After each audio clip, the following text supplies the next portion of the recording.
in the dim twilight of a forgotten southern town, where the air hung heavy with the scent of magnolias and unspoken histories. A weary black mother named Lena clutched a set of rusted keys that promised salvation, or perhaps something far more sinister. She had spent years scraping by in a cramped apartment, her dreams eroded by endless shifts at a diner where patrons' stares lingered too long, laced with the quiet poison of prejudice. Now, standing before the sagging porch of an ancient house, its paint peeling like old skin, she wondered what compelled an elderly stranger to leave it all to her in his will. The lawyer's voice echoed in her mind, dry and formal as he handed over the deed, a crumbling relic from a bygone era, gifted without explanation. But as Lena stepped inside, the floorboards creaking under her weight like whispers from the past, she noticed a loose plank in the attic staircase. Prying it open with trembling fingers, she uncovered a yellowed envelope, sealed with wax that bore the faint imprint of a Confederate emblem. The note inside, scrawled in fading ink, began with words that sent a chill down her spine. To the one who inherits this curse. What secrets lay buried in those walls, built on foundations stained by generations of racial betrayal? As the sun dipped below the horizon, casting long shadows across the overgrown yard, Lena felt the weight of invisible eyes watching her, hinting at a truth that could either lift her from poverty or drag her into the abyss of America's darkest legacies. The town of Willow Creek had always been a place where time moved slowly, like molasses in winter, but for black families like Lena's, it was a labyrinth of subtle barriers and overt hostilities. She had arrived there a decade ago, fleeing the urban chaos of Atlanta after her husband's untimely death in a factory accident that no one seemed eager to investigate. Raising 2 young children alone, she navigated a world where opportunities slipped through her fingers like sand, denied loans for reasons veiled in bureaucracy, overlooked for promotions despite her diligence. The house, perched on the edge of town where the paved roads gave way to dirt paths, represented a fragile hope, a chance to plant roots in soil that might finally yield something nourishing. Yet, as she explored its dusty rooms, filled with antique furniture shrouded in sheets, a sense of unease crept in. Whispers from neighbors, their curtains twitching as she unloaded boxes, carried undertones of resentment. Why her? Why now? The old man, Mr. Harlan Whitaker, had been a recluse, known for his gruff demeanor and a family history tied to the town's plantation past. His death had been sudden, a heart attack in the solitude of his study, and the will's stipulation naming Lena as beneficiary raised eyebrows across Willow Creek. As night fell, Lena sat by a flickering lamp, the envelope unopened on the table, her heart pounding with a mix of anticipation and dread. Little did she know, the words within would unravel a tapestry of injustice woven through decades, forcing her to confront not just the house's decay, but the rotting core of systemic racism that had shaped it. Lena's life had been a relentless grind, marked by the invisible chains of racial disparity that bound so many like her. Born in the shadows of the civil rights era, she grew up hearing stories from her grandmother about marches and sit-ins. But in her own time, the battles were quieter, more insidious, redlined neighborhoods, underfunded schools, and job interviews where her name alone seemed to close doors. After losing her husband, she moved to Willow Creek seeking affordability, but found instead a community where old prejudices simmered beneath polite smiles. Her days blurred into nights at the local diner, serving coffee to truckers and locals who sometimes muttered slurs under their breath, their tips meager when her skin color didn't match their expectations. Her children, Jamal and Aisha, attended a school where textbooks glossed over slavery's horrors, and playground taunts echoed the divides of adulthood. The house came into her life like an unexpected storm. Mr. Whitaker, a white man in his 80s, had no known connection to Lena. She had cleaned his home a few times through a service, exchanging only brief nods as he sat in his armchair, surrounded by faded photographs of stern ancestors. His will, read in a stuffy office by a lawyer with a drawl that stretched words like taffy, specified the property transfer with no conditions, only a cryptic line about righting old wrongs. The house itself was a Victorian relic, its once grand facade now sagging under vines and neglect, windows clouded with grime, and a roof patched with mismatched shingles. Inside, rooms held echoes of a prosperous past. Mahogany banisters worn smooth by countless hands, a fireplace mantled with dust-covered trinkets, and walls papered in patterns from another century. Lena's initial walkthrough revealed practical woes: leaky pipes, electrical wiring that sparked ominously, and a basement flooded from recent rains. Yet, amid the disrepair, she envisioned a home, a garden for vegetables, space for her children to play without the clamor of apartment living, and perhaps a small business run from the front parlor. As she settled in, curiosity about Whitaker grew. Town gossip painted him as a miser, heir to a fortune built on cotton fields worked by enslaved people long ago. Some said he had been involved in the resistance to integration in the 1960s. Others whispered of a tragic family secret that drove him to isolation. Lena dismissed much of it as idle talk, focusing instead on renovations. She hired local handymen, but they charged exorbitant rates or delayed work. Their excuses thin veils for discomfort with a black woman owning such a property. Neighbors, mostly white families whose lineages traced back to the town's founding, offered lukewarm welcomes laced with questions about how she acquired the place. One evening, as she cleared out the attic, stacked with boxes of yellowed documents and forgotten heirlooms, she stumbled upon the loose floorboard. The envelope beneath was addressed simply to the inheritor, its seal intact. Setting it aside for a quieter moment, Lena felt a pull, as if the house itself urged her to uncover what lay hidden. The air grew thicker, charged with the unspoken weight of history, building a quiet suspense that made every creak in the night feel like a harbinger. As weeks turned into months, Lena's new life in the house unfolded like a slow-burning fire. Its warmth mingled with acrid smoke that stung the eyes. The initial excitement of ownership gave way to the harsh realities of maintenance in a town reluctant to see her succeed. Contractors, recommended by the lawyer, arrived late or not at all, their bids inflated with comments about preserving historical integrity that felt like coded warnings. When she sought permits at City Hall, clerks dragged their feet, questioning her documentation with scrutiny reserved for outsiders.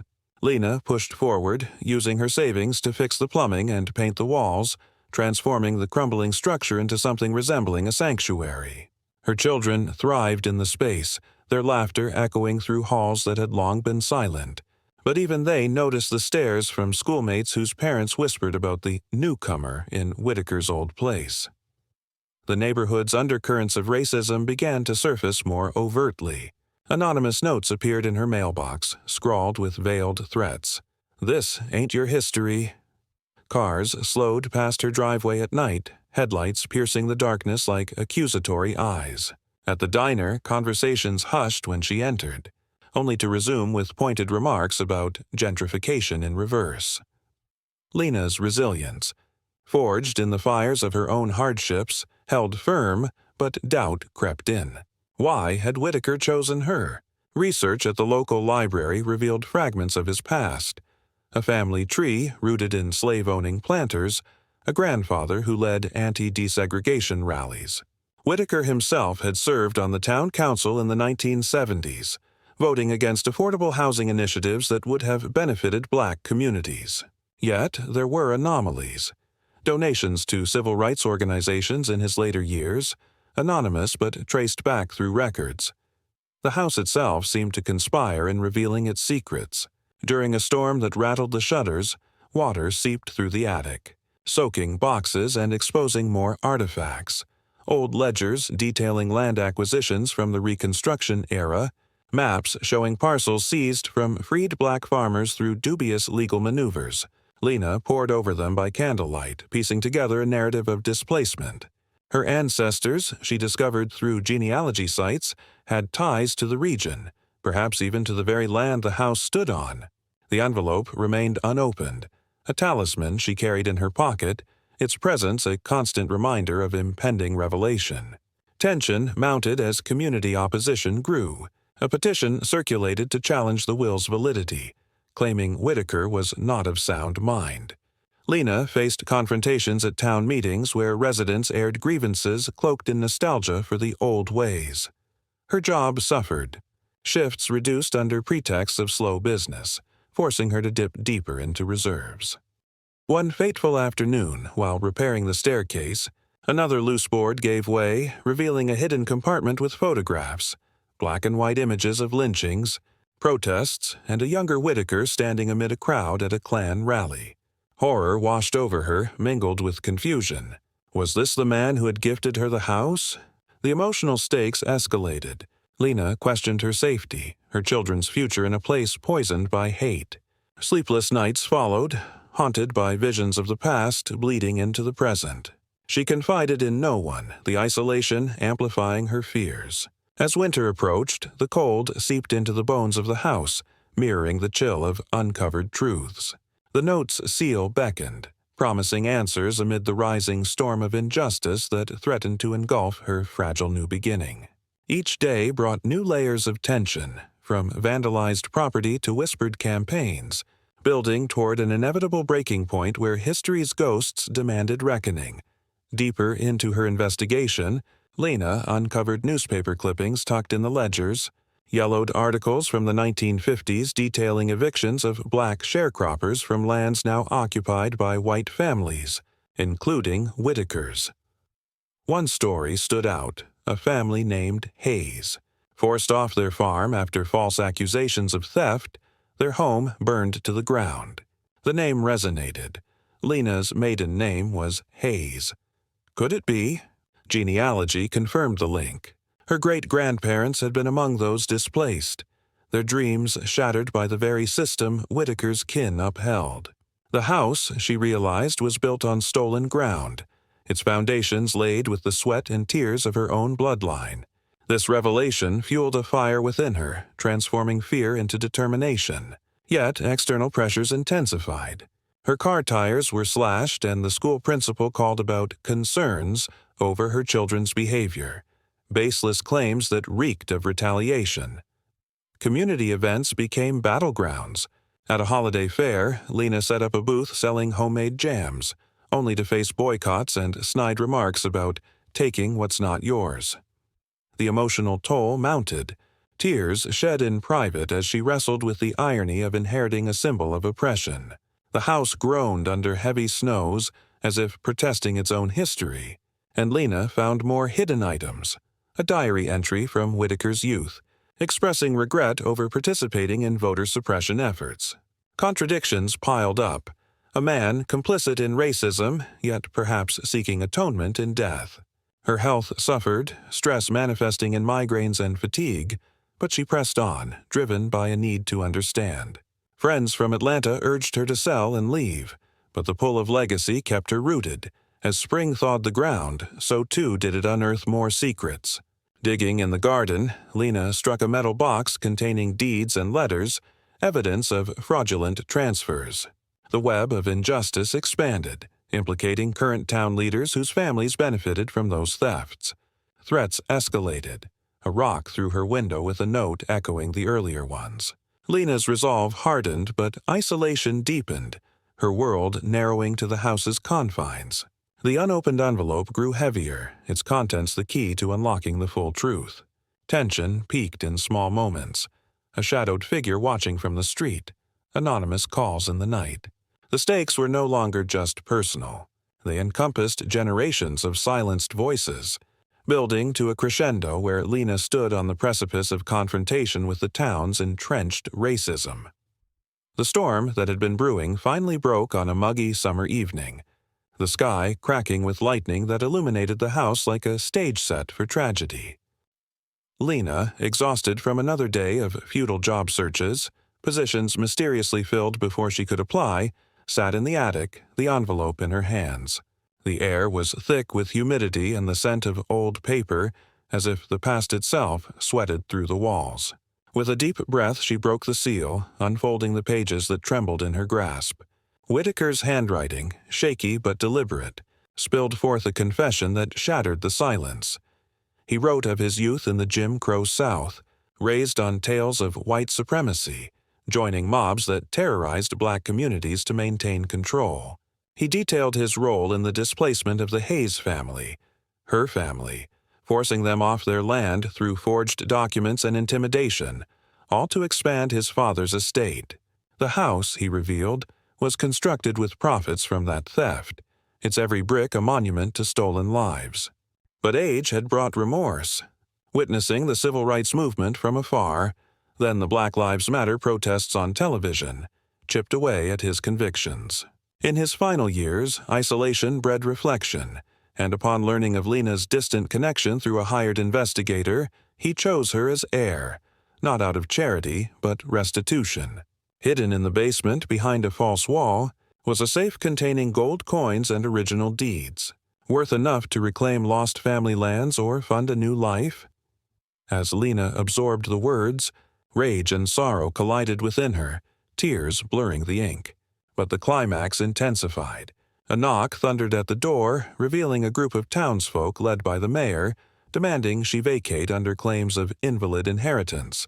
Their faces, twisted in entitlement, embodied the injustice Whitaker described. Lena stood her ground, the note clutched like a weapon as shouts escalated into chaos. Lightning struck nearby, plunging the street into darkness, and in that moment, she confronted them with the truth, her voice steady amid the storm. The revelation hung in the air, a pivotal unmasking that forced the community to face its complicit history. In the aftermath of that electrifying night, Lena's world transformed, the note serving as a catalyst for profound change. The safe's contents, verified by lawyers, provided financial security, enough to renovate the house fully, start a community center for Black history education, and even pursue legal action against descendants of those who profited from the thefts. Settlements trickled in, not just monetary but in acknowledgments, public apologies at town halls, plaques commemorating displaced families. Lena's story spread through local news, inspiring others to unearth their own hidden histories, sparking a wave of reparations discussions in Willow Creek. Her children flourished, Jamal excelling in school with newfound pride in their heritage, Aisha channeling emotions into art that depicted resilience. Lena herself found purpose, hosting workshops on racial equity, turning the house from a symbol of oppression into one of empowerment. The neighborhood shifted gradually. Some neighbors moved away in shame, others extended genuine olive branches, dialogues bridging divides long ignored. Yet the journey wasn't without scars. Lena carried the weight of Whitaker's confession, a reminder that forgiveness and progress coexist with pain. The town's transformation was incremental, racism's roots deep, but her actions planted seeds of change. As she sat on the restored porch, watching sunsets paint the sky, Lena reflected on the improbable gift that exposed America's enduring wounds. What if one act of atonement could ripple through generations, challenging us to confront our own complicities? In a nation built on uneven ground, stories like Lena's urge us to dig deeper, question inheritances, and build a more just foundation. How will you reckon with the notes hidden in your own history?